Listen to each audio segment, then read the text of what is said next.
श्री विनोद भैया जी जो जयपुर रहते हैं, वो आज हमारे साधु संतों को एक गत्ता बिस्कुट भेंट कर रहे हैं। श्री विनोद भैया जी जो जयपुर रहते हैं, तो हम महाराज जी को, महात्मा जी को भेंट करेंगे। श्री विनोद भैया जी हैं जो जयपुर रहते हैं, वो हमारे 6 महात्मा जी को बिस्किट एक एक बंडल भेंट कर रहे हैं। आइए महाराज जी। हमारी तरफ से उनको धन्यवाद। भगवान करे आनंद करे, हनुमान जी उनके साथ रहे, उनका परिवार आनंद करे, खुश रहो। भगवान श्री सीताराम जी। महाराज जी आइए आइए। भगवान उनको खूब लंबी उम्र दें, ठाकुर जी की कृपा सदैव बनी रहे। सीताराम नाम महाराज की जय। लीजिए महाराज जी। भगवान खूब जय जय कर रखे, भगवान खूब बड़ी उम्र दे, परिवार खुश रहा है, भगवान सब खुश रहा, भगवान की जय। आइए महाराज जी, आप भी ग्रहण करिए। श्री विनोद भैया जी हैं जो जयपुर रहते हैं, वो बिस्कुट भेंट कर रहे हैं। अरे भगवान उनका ये कार्यक्रम आगे बढ़े, इतना दे भगवान की, ये चलता रहे, कभी बंद ना हो। ये दान क्रिया उनकी आगे भी बढ़ती रहे, भगवान इतना दें और ये इससे भी और ज़्यादा करने लगे। और इनका देख के भी दोनों और दूसरे लोग आपको आदर्श मान के ये शुरुआत आगे भी बढ़ाए। आइए गुरुदेव भगवान अब आ रहे हैं सबसे आखिरी में। लीजिए भगवान। आयुष्मान दानदाता जो बाल भोग के निमित्त भगवान को कुछ ये बिस्कुट के पैकेट प्रदान कर रहे हैं। प्रभु हनुमान जी महाराज उनका सदैव कल्याण करें, सतायु हों, दीर्घायु हों, निरोग रहें, फूलों की तरह चेहरे खिलाते रहें। जय जय श्री राम, जय जय श्री हनुमान जी महाराज। ग्रहण करिए महाराज जी। श्री विनोद भैया जी हैं जो जयपुर रहते हैं। भगवान उनका बहुत कल्याण करे, तो परिवार का कुशल रहे, आज दिन एक दिन रोज उनका उन्नत होती रहे और संतों की उनके माध्यम से सेवा होती रहे, जिससे कि उनका भी सबका कल्याण हो, उनके परिवार का। भैया वो गुड़ मूंगफली और आ जाता तो बहुत अच्छा रहता कि हम 10 लोग संत लगभग लेते हैं, तो हमारे पास कुछ व्यवस्था नहीं रहती थी, तो कम से कम वो बाल भोग कर लेते गुड़ मूंगफली का हम लोग, और हमारा एकादशी व्रत में भी काम आ जाता है। किसी भी काम के विषय पूछते तो उससे पूछा, भाई रघुनाथ जी जाने हैं, हम क्या जाने। इतना भोला भाला कि हर काम के लिए भाई रघुनाथ जी जाने, हम क्या जाने। अब एक बार उसने अपने घर में किसी बच्ची की शादी करना थी, तो पैसों की ज़रूरत पड़ गई है। वो जा कर के एक साहूकार के यहाँ गए, तो उन्होंने पैसा मांगा, तो उन्होंने हम फसल आने पर आपको दे देंगे महाराज, थोड़ा हमें ज़रूरत है, बच्ची की शादी है, पैसे कम पड़ रहे हैं, तो उन्हें दे दिए। अब इसके बाद उसने बड़ी मेहनत करके उनका पैसा चुका दिया। चुकाने के बाद वो फिर दोबारा मांगने लगा है। तो अब वो तो ईमानदार था, भगवान का भक्त था रघुनाथ जी का, तो रोज़ मंदिर जाना, आरती करना उसका पर डे का नियम था। कोई उतना भोला भाला तो कोई पूछे उससे कुछ, तो भाई ये कैसा है, भैया हम नहीं जानते, रघुनाथ जाने।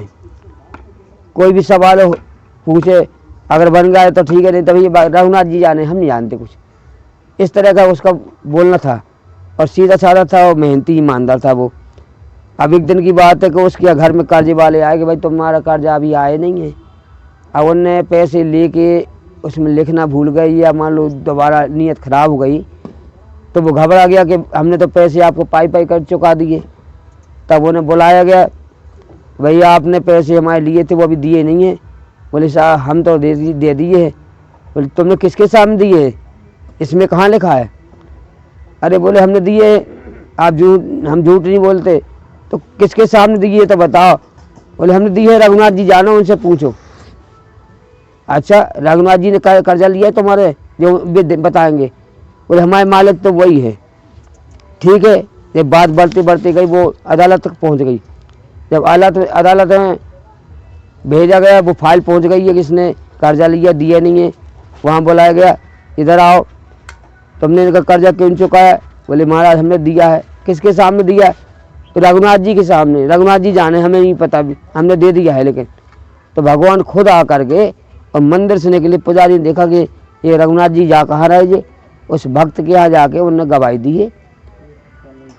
और गवाही देने के बाद उन्होंने बताया भी कि आपका इस पेज में आपने लिख लिया है, इसने पाई पाई के चुकाया, ये निर्दोष है। तब जज ने देखा अरे हम तो दिन भर झूठ बोलते, एक साधारण आदमी है और भगवान इसके लिए देखो स्वयं आ गए हैं।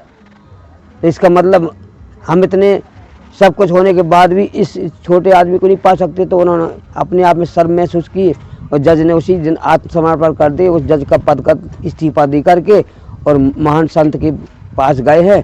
तो जाके वृंदावन पहुँचे तो उन्होंने वहाँ काली माता का मंदिर दिखा। तो काली माता का इतना उन्होंने जो सेवा भक्ति की है, इतना करते करते कि उसी में लीन होकर पागल हो गए। तो लोगों ने पागल बाबा कहने लगे। अब पागल बाबा के नाम से विख्यात होकर के वृंदावन में आके उनका मंदिर बना है। आप जा कर के ये सत्य घटना का मुआयना कर सकते हैं कि ये बात सत्य है। वहाँ मंदिर बना है, यही सत्य है कि ईश्वर भोले भाले लोगों को मिल भी जाते हैं और जो अपने आप को होशियार बनते हैं वे ठोकर भी खा जाते हैं। जो भगवान के भरोसे रहते हैं उनकी नैया तो कभी डूब सकती ही नहीं है। जिनकी नैया राम भरोसे वो डोल तो सकती है लेकिन डूब नहीं सकती है। ये सब हमारा कहना कि जब भगवान पर अटल विश्वास रखो।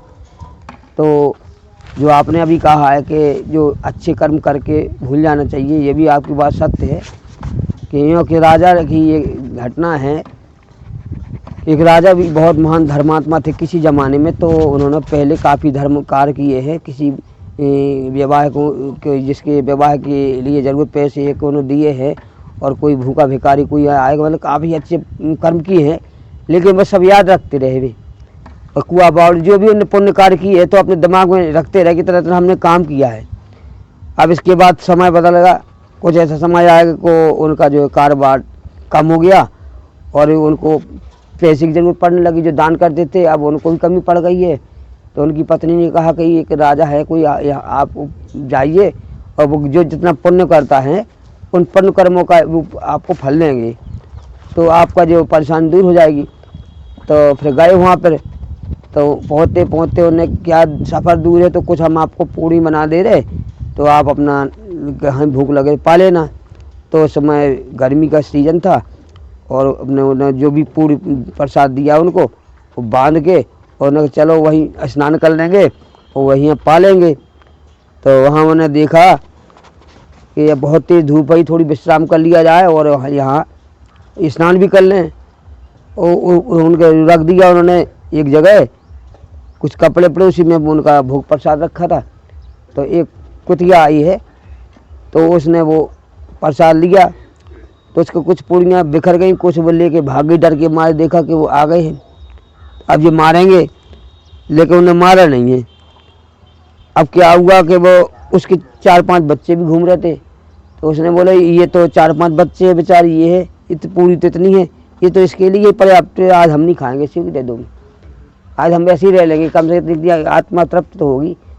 इसमें हम खाएंगे कि हमारी अकेली होगी, इसमें कम 6 लोगों की होगी, चलो आज इनकी नाम का ही होगा। इतना सोच लिया मन में, आगे बढ़ गए। अब वहाँ पहुँच गए, उन्होंने पूछा आपका आना कैसा हुआ? महाराज हमारे यहाँ कुछ परिस्थिति ख़राब हो गई है तो हमें कुछ दान पुण्य पहले हम करते रहे, लेकिन आज हमारा ये समय आ गया कि हमें आपके यहाँ कुछ मदद मांगने आए हैं। तो हमने सुना कि आप जो पुण्य कार्य करते हो उनको आप कुछ देते हैं, मदद करते हैं, तो आप बताइए कौन कौन पुण्य किए है। तो उन्होंने बताया कि महाराज कुआ बावड़ और गरीब कन्याओं की शादी करवाई है, कई अच्छे अच्छे कार्य किए हैं। तो बोले अब तो कुछ मिलेगा नहीं आपको। अरे वाह महाराज हमने सुना आप देते हैं। बोले हाँ देते हैं। तो फिर क्या देते हैं? बोले जो पुण्य कार्य किए हैं आपने। बोले हम उनका देते जो आप याद नहीं है आपको, वो बताइए। बोले ये कैसे हो सकता है, हम ये याद ना हो वो आपको कैसे बता देंगे? जो याद होगा वही तो बताएंगे। आपने पूछा कि बताओ, तो हमें जो याद है वही तो बताएंगे, और जो हमें याद ही नहीं है वो कैसे बताएंगे? तो ठीक है बोलो हम बता देंगे वो जो आपने याद किया है। जो अभी तक किया उसका कुछ नहीं मिलेगा, लेकिन एक आपने गिनती में गिनवाया वो उसका आप जो चाहे मिल जाएगा। तो बोले अच्छा आप ही बता दो महाराज, हमें तो याद नहीं, तो आपको याद कैसे है? तो आप ही बता दो। बोले आपने एक कुतिया को भोजन खिलाया था, उसे 6 लोगों की प्राप्त आत्मा हो गई है, तो उसका जो चाहे आप देंगे, तो जो अभी तक किया उसको भूल जाओ। तो इसका आपका कहने का मतलब सही है कि जो हम करके भूल जाएं उसी का फल मिलता है, जो याद रखेंगे उसका निष्फल चला जाता है। ये बात सत्य है, ये प्रमाणित बात है।